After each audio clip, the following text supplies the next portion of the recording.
being my own boss. It's 2025. It is 100% unrealistic to think that us as individuals are supposed to live the rest of our lives working for somebody else with no control, clocking in every day. No, no, absolutely not. We're clocking in for ourselves.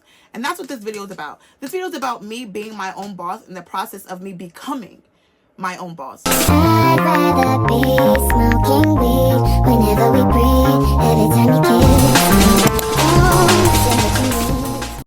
So let's get right into it. Today's video is about me being my own boss, and not only being my own boss, but becoming my own boss and staying my own boss. Because the idea that we're supposed to work for other people for the rest of our lives is actually absolutely unrealistic. Obviously, there's always people in places that need to have certain jobs, but 9 times out of 10, you could literally learn a skill, start your own shit, and literally be your own boss and be just as successful as the next person doing it. So here I am taking a page out of whatever book that I read that said I could do that and doing it. Doing it. So if you guys watch my intro video, you guys know that I am a small business owner.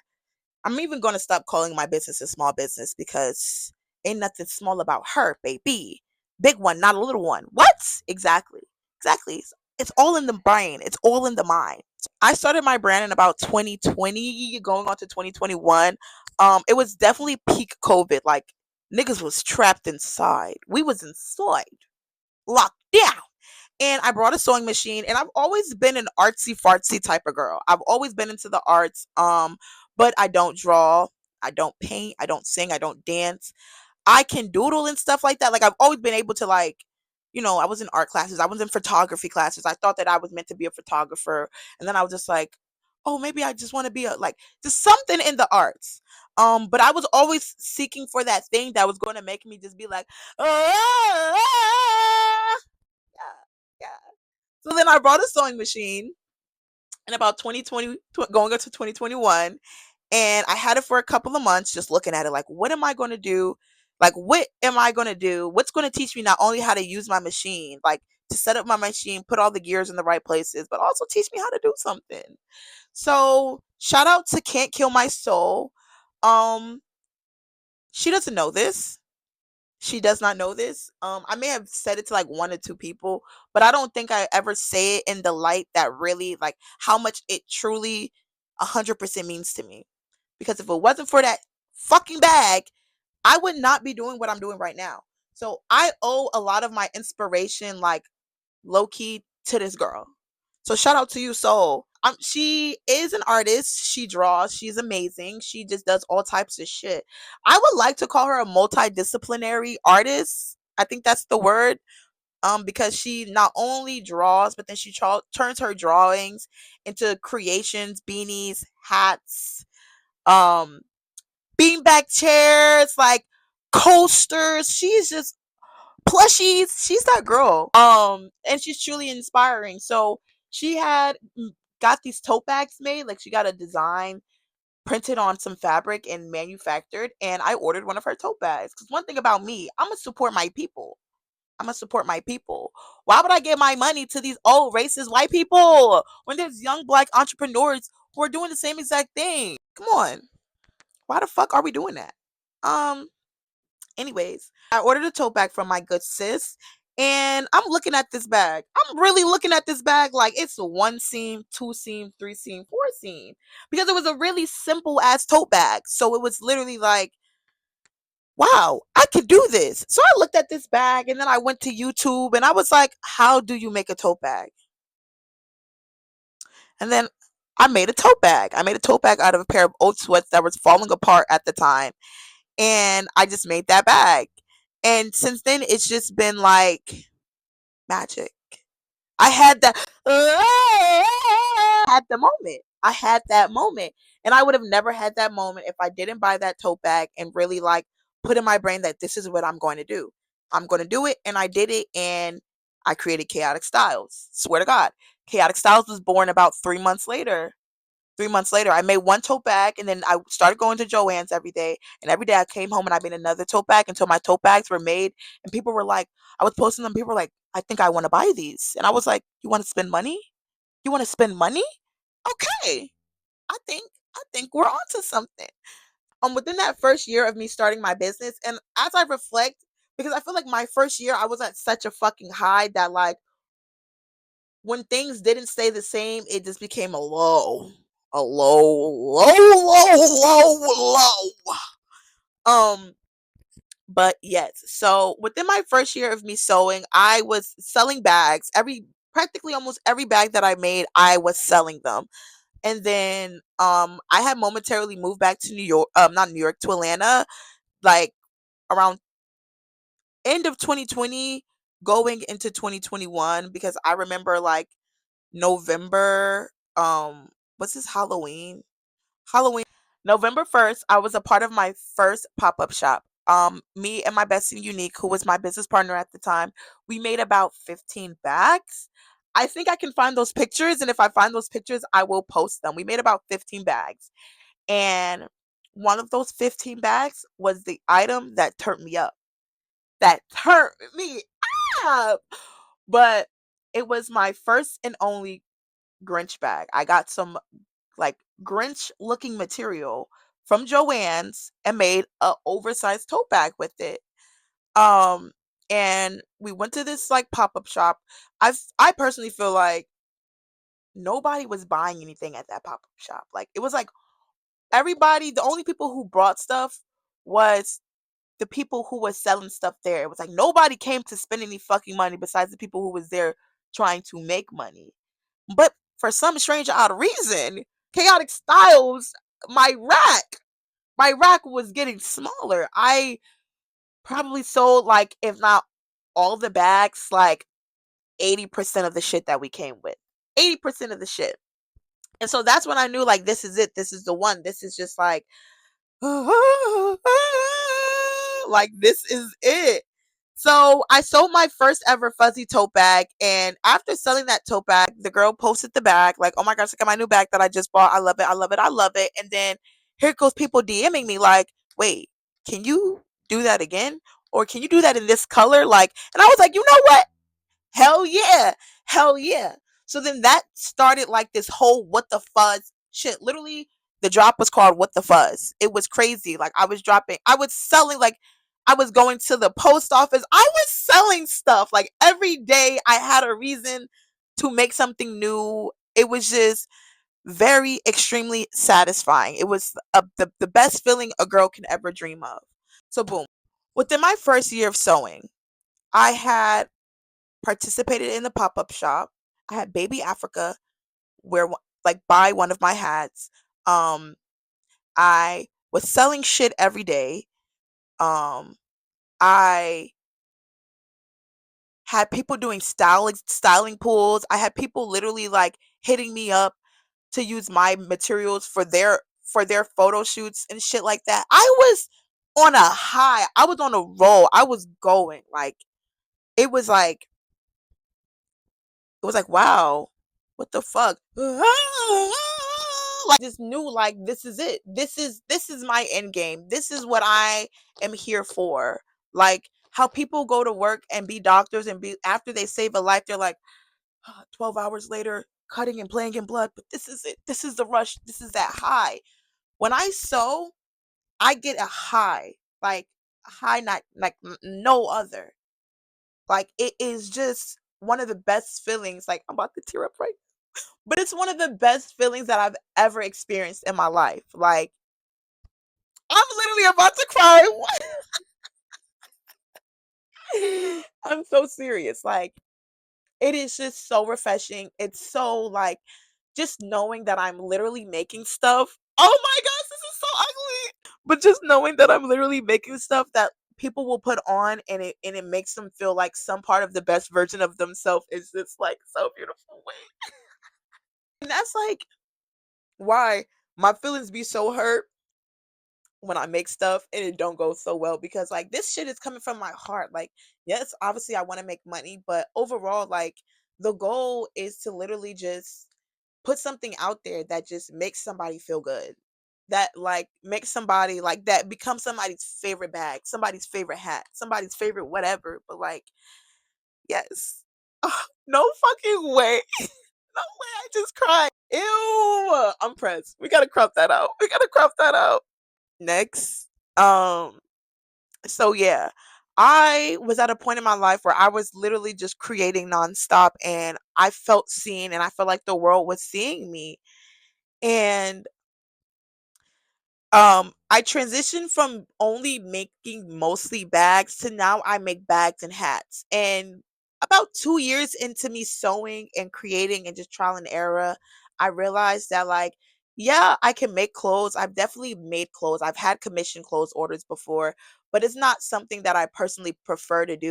I specialize in accessories. I love making bags. I love making hats.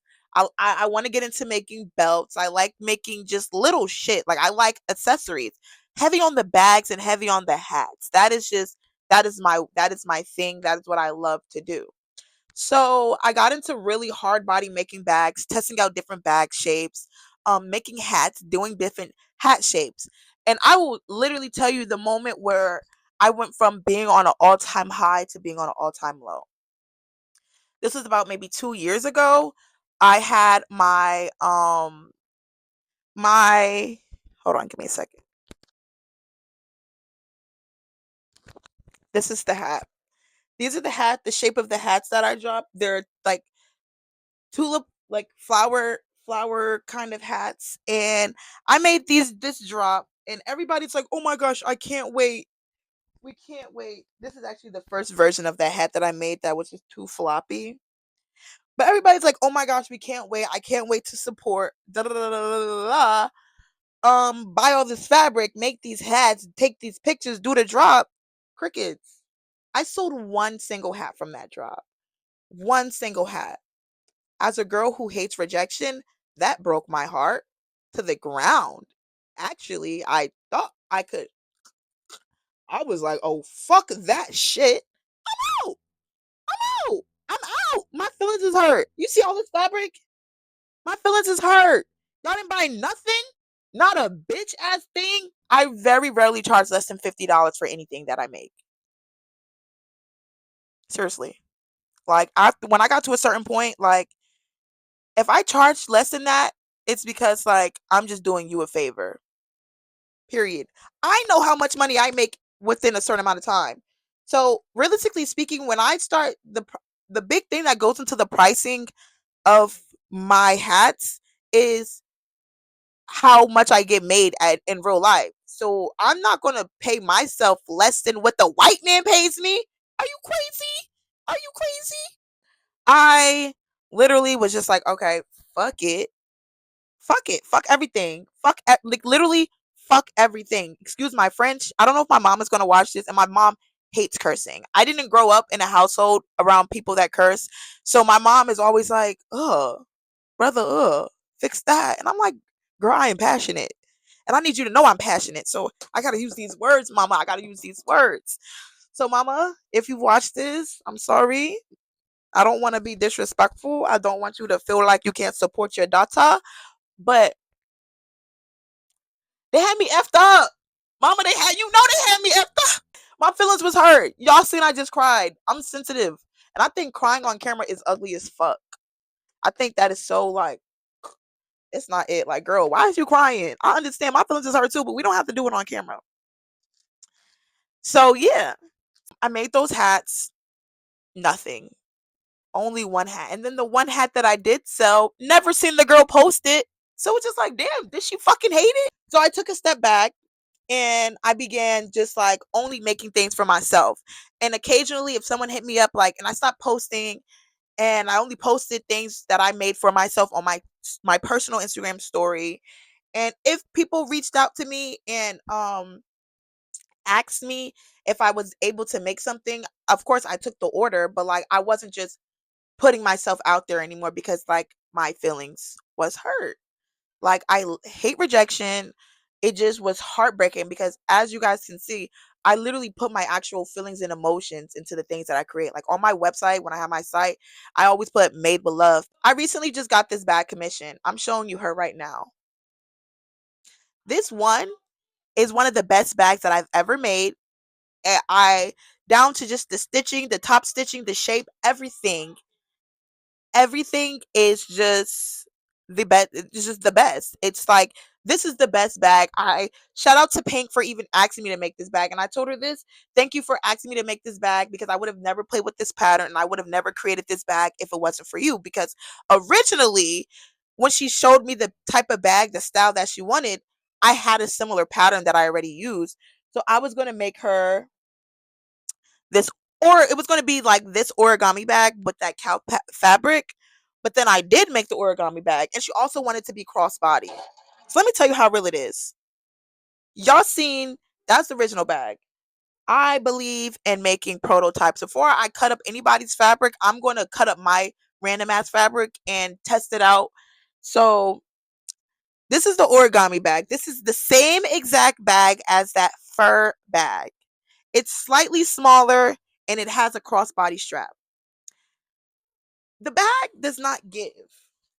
Look, if you look, this bag is not giving. This bag is not tea. This bag is not it. This bag is giving manila folder. Like, this shit is not cute. Like, I don't like it. I hated it. And I was like, fuck that. No. So then I went back to the drawing board and I made a whole new pattern. So then I made a whole new pattern, thus created this tiny little baby. Then I made this bag. It came out too small. I feel like, okay, this is it. We got it. So then I cut out a new fabric. I altered the size. And then when I altered the size originally, I then created this pattern. As you can see it, and the bag would have been literally long as fuck. No, that's not it. What is that, like 3 different things I've done at this point? And so once I realized, okay, I made it too long, I altered the pattern one more time and got her and got she. I did this over an assortment of days. Like, I could have easily just made that bag and just let it rock like that. But like, I believe I'm putting something out. I want everybody. I want it to be something that's like you don't want to just get rid of. Like, when it comes to like getting stuff handmade, like I've definitely brought stuff from people where it's just like, okay, I don't even mind just throwing this in the Goodwill bins. Like, I support it. I want someone to cherish these things as if this is a designer bag that they paid for themselves. You get what I'm trying to say? Like, because look at this. I want you to see, like, and I need you to see because when I first started sewing, these are the type of bags that I was making, which these are really cute. Like, these are really cute, but these are just 2D bags. This is a basic, very basic bag. Extremely basic, extraordinarily basic. But this has the lining, it has top stitching, it has pockets on the inside. The strap is adjustable to the point where you can make it like you can wear it like this with the flaps, or you can make it like a crossbody bag. This is it. This is her. This is she. This is the one. This is the it bag. I love her. I love it. And like when I made this bag, as soon as I finished making the bag, I had one of those. I had a moment. I had a moment. Like I literally was in the basement, like screaming, like ah, like I was like high, crack, crack. That I don't know what crack really feels like, but I'm pretty sure it feels like making a new bag that somebody's gonna love. And yeah, yeah, I've had like a few of those moments. Also, like I'm gonna insert a picture because I'm not bringing all those hats in here. But this girl hit me up. She sent me a picture off of Pinterest and was just like, "Do you think you can make this?" And I was like, "Yeah, I think so." And it was like an oversized fuzzy bucket hat. I'm gonna post this picture because that's like my pride and joy. And I made about 4 hats before I got to the perfect one hat. I don't give a fuck how much material of my own that I have to use that I take as a loss. But like I am never going to give somebody something that they didn't ask for, especially if they paid their own money for it. Like niggas work too hard to be buying shit that people want to play with. No, that's like when you go and get your nail, your hair done. Like, girl, I work too hard for you to play in my face like this. No, I don't play with people. I've definitely had some monumental moments along the years of me just being a creative being, being an owner, being a designer, because technically that's what I am. But I've definitely it's been a lot of trial and errors and ups and downs. And I've honestly had some really, really, really good ups. But for me, like it's just like when it gets to them downs, it just gets me. But I'm giving myself space and I'm giving myself grace. And after like being like in the cut for about 2 years, just like making prototypes, but never putting anything out into the world, I'm getting it back into that space of just like not giving a fuck. Like YouTube. And that's another thing, like being my own boss. A big part of that is just putting myself on YouTube. I posted my intro video about a week ago. It only has like 13 views, maybe 3 likes. That's okay. Trial and error. Cause one day I know y'all are gonna be here with popcorn waiting to see me. I'm be like, cool, here we are. We're here. Like, what's up? Like, what's up, gang, twin. How we doing? What's the vibes? Like, I know that there will be a time where I will be seen. I know it. I feel it in my bones. Like my time is here. It's now. It's right here. It's in my face. It's like, bitch, you don't see me? I'm here. And I'm like, I do see you. Let me stop playing. Let me stop.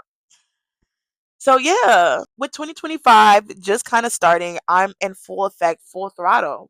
I'm here with it. Like I feel like as I reflect and like this video was like kind of like a memory lane type of moment. Like as I sit here and as I reflect, I really, like I said before, this is it.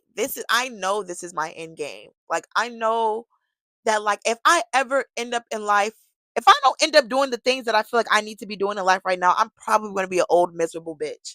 I know that, like, I feel what's meant for me. Like, I feel like this is it. I know that this is it.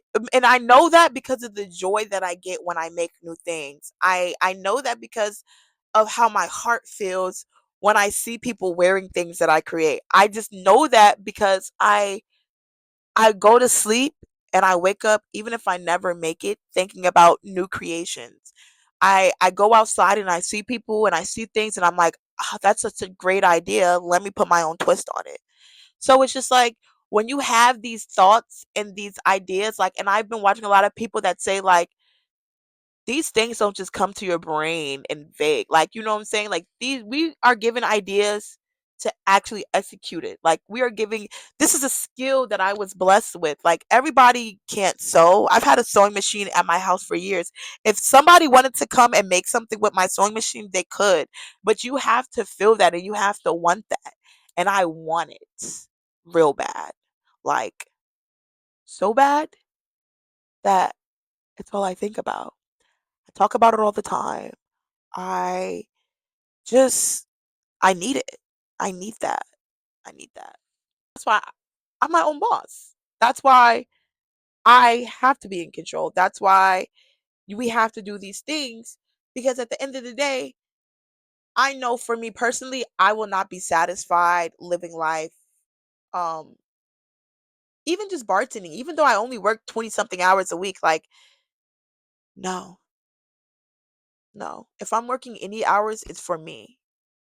Like creating things, sewing things that like literally make me want to cry after I finish making it. Like I do love my job and I love what I do, but like ah, this is that for me. This is that. And if you're not doing anything that makes you feel that way, 9 times out of 10, don't do that. Don't do it. Find something that makes you.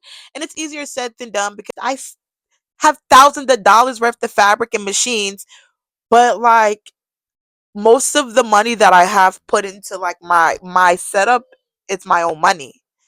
So yeah, hold on to that.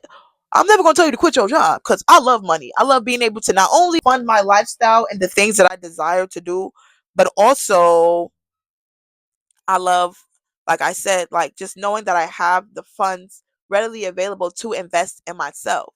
Because Your number one investor should be yourself. In the beginning, you whether it's your time, it's money, whatever, invest in yourself. Don't let us, and like I said, working for the white man, just go and I don't want to just say the white man because sometimes the boss is not always white, but just don't let it go in vain. Take advantage of the time, take advantage of your resources, and use it to grow. Cause that's what I'm trying to do. Shit, I'm talking all this shit. I gotta do it my goddamn self. Like I have to. But yeah, I think that's it. I think that's it. Um, I really enjoyed having this little yap session. I think I get it now. I think I really get why people be sitting here behind these cameras because that felt really good.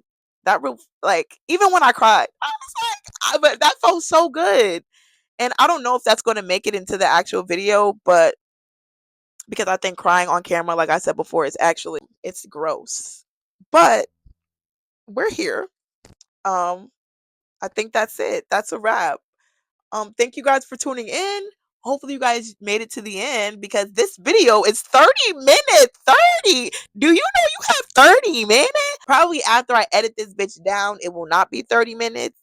But right now, I've been sitting in front of this camera for 30 minutes talking. So that's kind of exciting. But thank you guys for tuning in. It's your girl, Kaya Styles, on this episode of just talking about being my own boss and becoming my own boss and staying my own boss. This was beautiful. This was great. I hope you guys tune in next time. My next video will actually be about me going and buying a new pair of shoes. My Solomons. I got some Solomons, everybody. But just be looking out for that. Yeah. Oh my god. Have a great day. Thank you for tuning in. Bye.